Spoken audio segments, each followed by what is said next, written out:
자, 방슈타인입니다. 저번 시간에 이어서 저번 시간까지 물체의 그 운동 표현 방법에 대해서 기술을 했죠. 등속도 운동, 등가속도 직선 운동에 대한 것들, 그리고 그래프에 대한 해석, 속도의 방향, 그리고 속도의 부호가 의미하는 거, 가속도의 부호가 의미하는 거. 가속도의 핵심은 시간 동안의 속도의 변화량이 이제 가속도의 값이다라는 것까지 했는데, 자, 이번 시간에는 힘에 대한 개념이 나옵니다. 힘, force. 힘은 어떤 개념이냐? 명확하게 물리에서 말하는 힘은요, 일상생활에서 말하는 힘과는 차이가 굉장히 있습니다. 물리에서 말하는 힘은 딱 이거, 물체의 운동 상태를 변화시키는 그러한 힘이다. 선생님, 어제 시험 공부 너무 열심히 해가지고 오늘 너무 힘들어요. 어제 게임 롤을 너무 많이 해가지고 진짜 오늘은 수업 듣기 너무 힘들어요. 그러한 힘하고는 개념이 다르다라는 거죠. 어제 일을 너무 많이 해가지고 어제 이삿짐을 좀 날랐더니 너무 힘들어요, 선생님. 그런 힘, 일상생활에서 쓰는 힘의 개념과는 다르다. 여기서 말하는 힘은 물체의 운동 상태를 변화시키는 그러한 힘이다. 이러한 힘은 단위는 뉴턴을 쓰는데요. 뉴턴 많이 들어봤죠?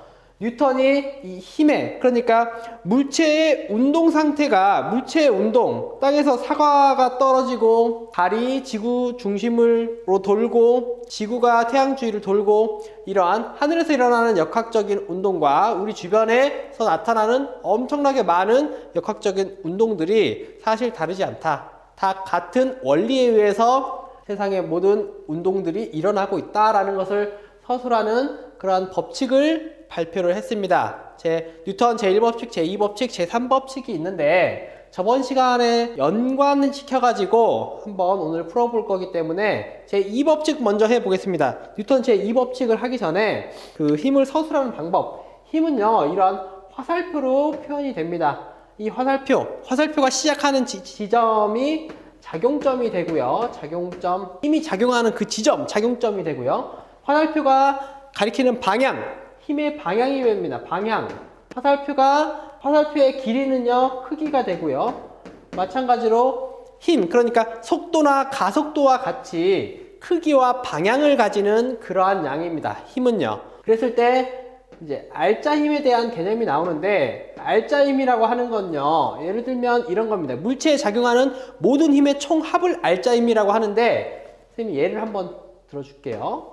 오른쪽으로 5N이 작용을 하고 그 반대편으로 3N 작용하고 윗방향으로 5N 작용하고 아랫방향으로 5N 작용하는 이러한 상황이 있다고 한다 그러면 이 물체에 작용하는 총 힘의 합은 위아래 5N 돼서 상쇄가 되겠죠. 힘이 상쇄가 됩니다.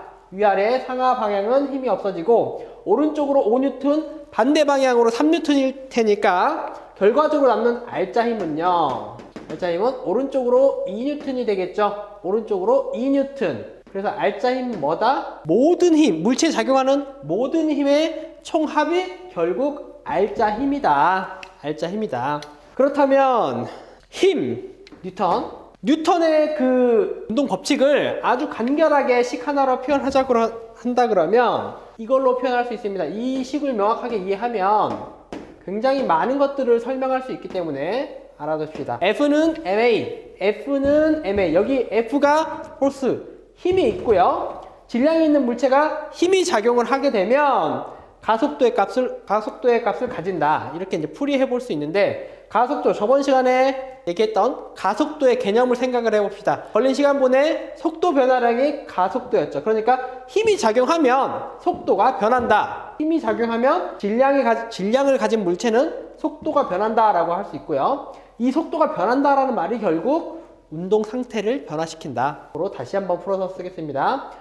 여기서 나오는 힘은 실은 알짜 힘이 되겠죠. 물체에 작용하는 총 힘의 합이 알짜 힘이 있으면 질량을 가진 물체는 가속도의 값을 가진다. 더 풀었으면 가속도는 속도가 변한다 라는 의미가 될 수 있겠습니다. 자, 예를 들어서 한 가지 경우를 한번 생각을 해 보겠습니다. 여기에서 힘, 그리고 질량, 결과적으로 가속도.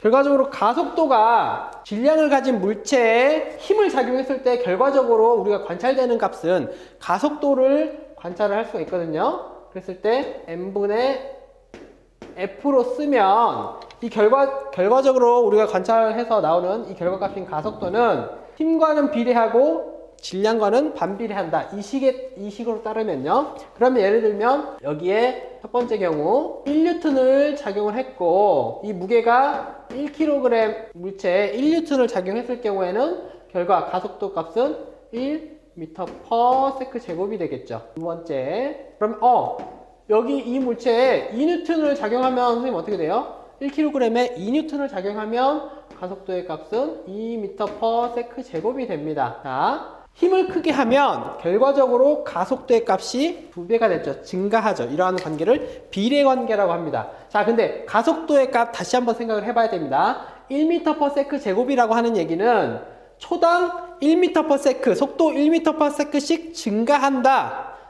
가속도가 1m/s 제곱이면 시간 초당 1초 지나면 1m 플러스 1, 2초 지나면 플러스 1, 3초 지나면 플러스 1, 계속 플러스 1씩 증가한다. 그러면 2N으로 물체에 알짜임 2N으로 작용을 하면 2m/s씩 증가를 한다. 라는 게 되겠고요.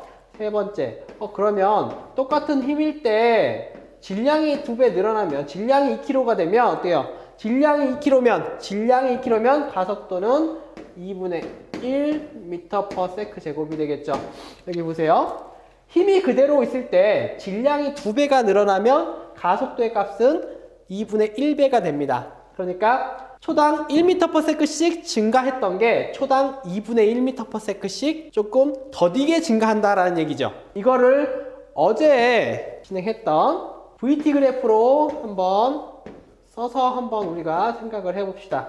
속도 시간 그래프에서 가속도가 1인 경우 초기 속도가 0이라고 정지해 있는 상태라고 했을 때 물체가 정지해 있는 상태라고 했을 때 1번의 경우는 어때요? 1번의 경우에는 초당 1m/s씩 점점 속도가 0에서 1m/s씩 증가할 테니까 이렇게 되겠고요. 2번의 경우에는 2배 늘어나겠죠. 초당 2m/s씩 더 많이 늘어날 테니까 기울기가 1번에 비해서 2배가 되는 방식으로 늘어날 겁니다. 3번의 경우는 어떻습니까? 당연히 1번보다 반절인 이런 식으로 초당 2분의 1m/s씩 속도가 증가하는 기울기가 좀 더 완만한 상태의 그래프가 될 수가 있겠죠. 자, 그러면 AT 그래프는 어떻게 될까요? AT 그래프는 1번의 경우가 1번이다. 1m/s다. 그러면 2번의 경우에는 그의 2배. 2번. 그리고 3번의 경우에는 2분의 1배. 이렇게 나오게 되겠죠. 가속도의 값. 자, 선생님, ST 그래프는 어떻게 돼? ST 그래프. ST 그래프 한번 그려볼까요? ST 그래프는 가속도의 값이 크면 만약에 1번 기준으로는 더더더더 증가가 되겠죠. ST 그래프 더더더더 증가되는데 이게 1번이라면 2번의 경우에는 1번보다 더더더더더 증가하는 2번의 경우고요. 3번의 경우에는 1번보다 덜 더더더 증가할 테니까 3번이 되겠죠. 이런 식으로 곡선의 형태가 더 기울어지고 그 다음에 기울어지고 3번에처럼 완만해지는. 그렇지만 기울기가 점점 증가하는 것은 그 정도만 다를 뿐이지 ST 그래프는 이런 형태로 될 겁니다. 자, 쌤이 왜 뉴턴의 제2법칙 먼저 했냐? 힘이 작용했을 때 물체의 운동 상태가 변하기 때문에 가속도의 값을 가지게 됩니다. 가속도의 값을 가지는 이러한 상황이 뉴턴의 제2법칙인데요. 뉴턴의 제1법칙. 자, F는 ma에 대한 이 식이 가속도의 법칙, 뉴턴 제2법칙이라고 한다 그러면 이 힘이 0일 때는 어떻게 되느냐? 힘이 작용하지 않을 때, 알짜 힘이 0일 때, 알짜 힘의 0일 때는 다시 힘이 0이라고 한다 그러면 질량이 있는 그 물체의 가속도가 0이다. 다시 가속도에 대한 정의 다시 한번 생각해 봅시다. 시간분의 속도 변화량. 그러면 속도 변화량이 0이다. 힘이 0이면 속도 변화량이 0이다. 이거 주의해야 됩니다. 가속도가 0이라고 해서 그 물체의 어떠한 속도까지 0일 필요는 없죠. 초기 속도가 0일 수도 있겠지만 초기 속도가 뭐 1m/s일 수도 있고 2m/s일 수도 있고 3m/s일 수도 있는 겁니다. 그렇기 때문에 이 힘이 0일 경우에 무조건 가속도가 0이라고 해서 정지 상태만 있는 건 아니다. 여기까지 이 사실을 밝혀낼 때까지 굉장히 오랜 시간이 걸렸습니다. 이게 뉴턴의 제1법칙이거든요. 이거를 관성의 법칙이다.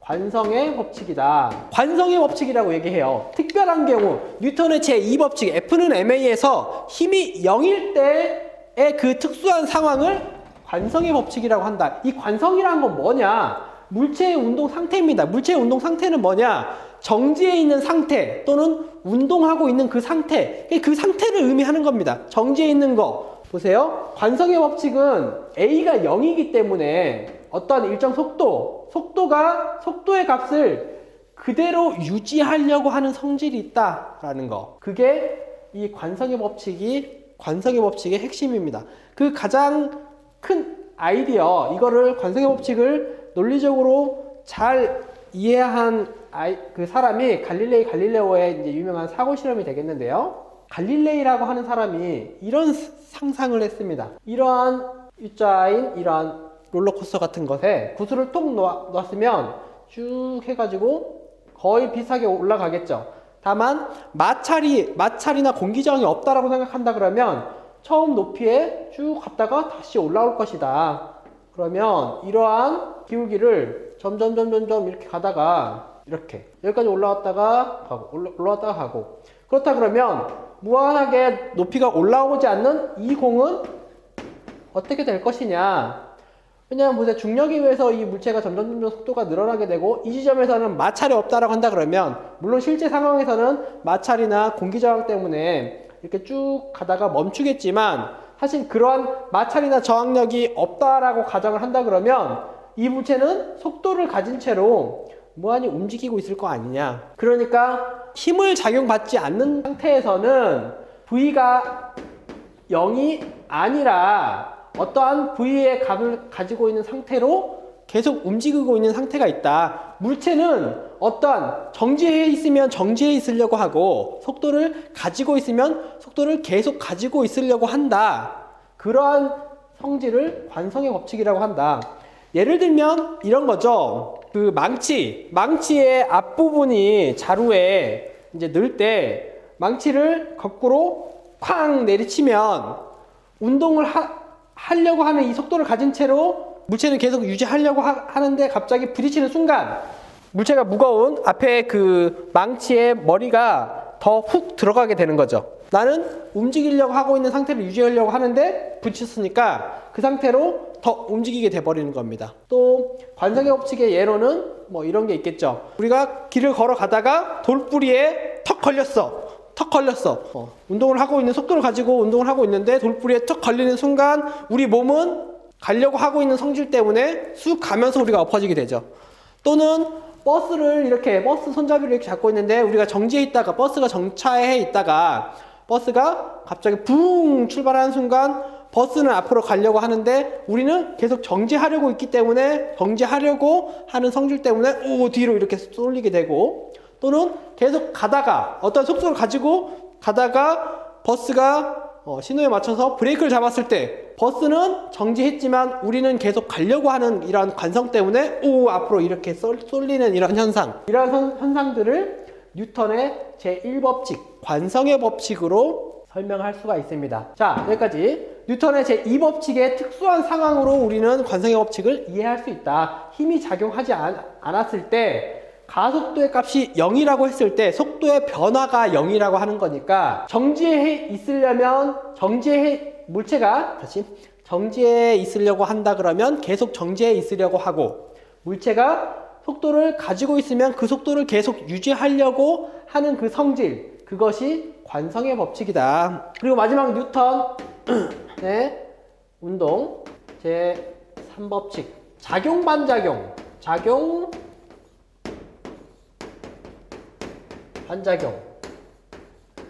이것은요 한 글자로 표현하면 이건 그냥 쌍입니다. 쌍의 법칙. 쌍쌍바 아니고 쌍. 뭐가 쌍이냐? 이 힘이 쌍이다 라고 하는 겁니다. 힘이 쌍이다. 힘은 물체에 힘이 작용을 할 때, 그 힘이라고 하는 것은 항상 한쪽에만 무조건 작용하는 게 아니라 두 물체 간에 힘이 작용했을 경우에는 무조건 A가 B의 힘을 작용하면 B도 A에게 동일한 힘을 작용을 한다. 예를 들면 내가 칠판을 앞으로 밀면 칠판도 내 손을 밀게 되는 거죠. 내 손이 칠판에 작용을 하게 되면 그에 대해 반작용으로 칠판이 내 손을 밀게 되는 겁니다. 우리가 걸어가는 것도 생각을 해볼 수가 있죠. 걸어가는 것도 마찬가지로 내 발이 땅을 뒤로 밀면 땅이 우리 몸을 앞으로 밀어주게 되는 겁니다. 그게 작용 반작용이죠.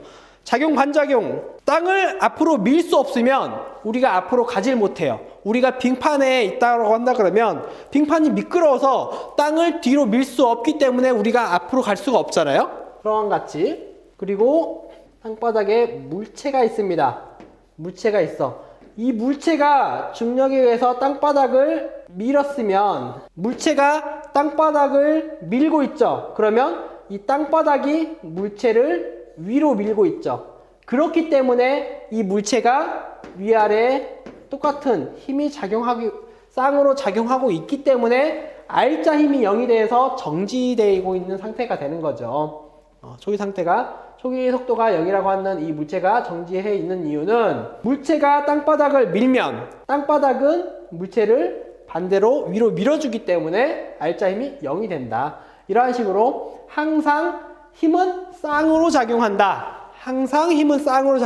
라는 게 뉴턴의 운동 제3법칙 작용 반작용의 법칙입니다. 우리 이런 거 많이 하죠. 빡 밀면 내가 밀다가 힘은 항상 쌍으로 작용하기 때문에 똑같은 힘으로 나도 이렇게 작용이 되는 겁니다. 밀다가 뒤로 넘어가는 경우. 그렇죠? 자, 오늘 뉴턴의 제1, 2, 3. 저는 이 법칙 먼저 하고 특수한 경우 힘이 0인 경우, 그래서 가속도의 값이 0이기 때문에 속도의 변화가 없다. 그 특수한 경우가 관성의 법칙이다. 움직이려고 하는 물체는 항상 움직이려고 하고 정지해 있으려고 하는 그 물체는 항상 정지해 있으려는 그런 성질을 우리는 관성이라고 한다. 이게 관성의 법칙이다. 그리고 뉴턴의 마지막 제3법칙은 작용 반작용의 법칙이다. 이것은 힘의 본성에 대한 그 성질을 얘기하는 건데 항상 힘이라고 하는 놈은 쌍으로 작용한다. 혼자 작용하지 않고 힘은 항상 쌍으로 작용한다. 칠판을 때리면 내가 밀면 칠판도 마찬가지로 나를 이렇게 밀게 된다. 물체가 가만히 있는 이유는 물체가 땅바닥을 미는 이런 중력에 의해 밀려진 이 힘과 동일한 크기의 힘으로 땅바닥이 이 물체를 위로 밀어주는 수직항력이 있기 때문에 이 물체가 이렇게 가만히 서 있을 수 있는 것가 되겠죠. 자, 여기까지 오늘 뉴턴의 제1, 2, 3법칙까지 한번 설명을 해보았습니다. 자, 여기까지 마무리 짓겠습니다. 팡슈타인이었습니다.